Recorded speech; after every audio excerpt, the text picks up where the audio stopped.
ఈరోజు వైఎస్ఆర్ కాంగ్రెస్ పార్టీ కార్యాలయంలో వైఎస్ఆర్ కాంగ్రెస్ పార్టీ అధ్యక్షులు శ్రీ జగన్మోహన్ రెడ్డి గారి ఆధ్వర్యంలో 175 నియోజకవర్గాల్లో పోటీ చేసినటువంటి అభ్యర్థులతో సమావేశం ఏర్పాటు చేయడం జరిగింది. ఈ సమావేశంలో జగన్మోహన్ రెడ్డి గారు కొన్ని నిర్ణయాలు తీసుకుని మనకి 1,33 లక్షల మంది ఓటు వేశారు. అదేవిధంగా పార్టీ కోసం గ్రామ స్థాయిలో కానీ, వార్డు స్థాయిలో కానీ, విలేజ్ స్థాయిలో కానీ నాయకులు, కార్యకర్తలు అనేక వేల మంది, లక్షల మంది పనిచేశారు. వాళ్ళందరినీ కూడా కాపాడుకోవాల్సినటువంటి బాధ్యత మందే. మీరు తప్పకుండా నియోజకవర్గాల్లో ఒక వారం రోజులు పర్యటన చేసి దాడులు జరిగినటువంటి మన నాయకుల మీద కానీ, కార్యకర్తలను కానీ మీరు అండగా ఉండాలని, అదేవిధంగా రాబోయే రోజుల్లో నేను కూడా గాయపడినటువంటి తెలుగుదేశం పార్టీ అల్లరి మూకలు చేసినటువంటి దాడుల్లో ఇబ్బంది పడినటువంటి ప్రతి కుటుంబానికి దగ్గరికి నేను వస్తాను, వాళ్ళకి అండగా ఉంటానని చెప్పి జగన్మోహన్ రెడ్డి గారు చెప్పారు.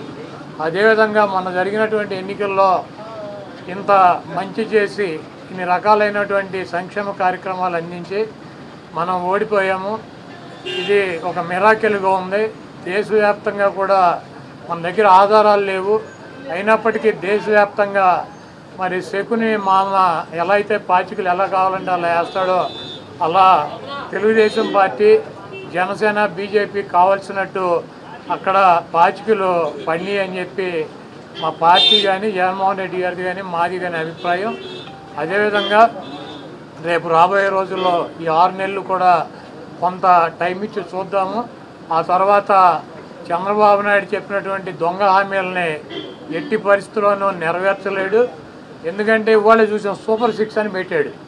ఆ సూపర్ 6లో 18 సంవత్సరాలు దాటినటువంటి ప్రతి మహిళకి 1,500 పెన్షన్ ఇస్తానన్నాడు. రేపు 1వ తారీఖు ఇస్తున్నాడా? దాని గురించి మాట్లాడట్లా. 3 గ్యాస్ సిలిండర్లు ఇస్తానని చెప్పాడు, దాని గురించి మాట్లాడట్లా. బస్సుల గురించి మాట్లాడట్లా. అదేవిధంగా బీసీ కానీ, ఎస్సీ కానీ, ఎస్టీ కానీ వర్గాలకి 50 సంవత్సరాలు దాటిన వాళ్ళకి పెన్షన్ ఇస్తానని చెప్పాడు సూపర్ 6లో. దాని గురించి మాట్లాడట్లా. అది ఎప్పుడు ఇస్తాడో చెప్పట్లా.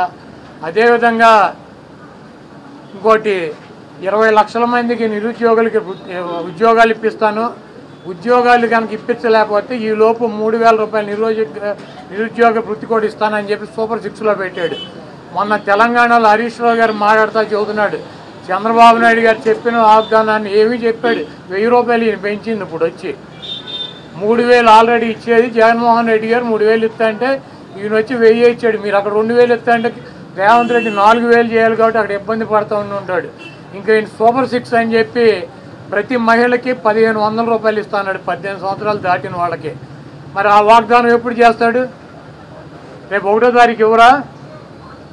కాబట్టి తెలుగుదేశం పార్టీ ఆయన ఇచ్చినటువంటి వాగ్దానాలను, చంద్రబాబు నాయుడు చేసినటువంటి వాగ్దానాలని పక్కదారి పట్టించడానికి ఊరికినే నిన్నేమో పోలవరం వెళ్ళి వచ్చాడు సోమవారం, మళ్ళీ గురువారం ఏమో అమరావతి వెళ్ళి వచ్చి అక్కడ ఎన్ని తిరిగి ఈయన కాలక్షేపం కబుర్లు, కాలక్షేపం మాటలు, ఊరికినే ఆయన వెళ్ళి అటు ఇటు తిరిగి రావటం తప్పించి ఎప్పుడు నువ్వు సూపర్ 6 అమలు చేస్తున్నావు స్పష్టంగా చెప్పాలని చెప్పి మేము డిమాండ్ చేస్తున్నాం. చంద్రబాబు నాయుడు అమలు చేసే బాధ్యత నాదని చెప్పి పవన్ కళ్యాణ్ గారు కూడా చెప్పాడు.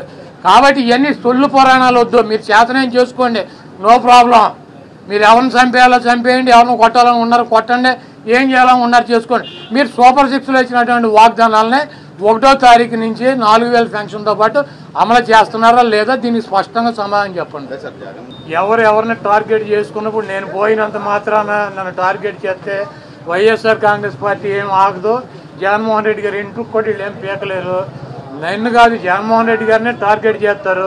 ఇక్కడ మీరున్న సెక్యూరిటీ అంతా తీసేసి, గన్మెన్లను తీసేసి, ఇంకా 15 రోజులు ఎలక్షన్ జరగలేదు, కమిటీ సిఫార్సులు రాలేదు, ఇక్కడ మొత్తం అంతా కూడా సెక్యూరిటీ తీసేశారు కదా.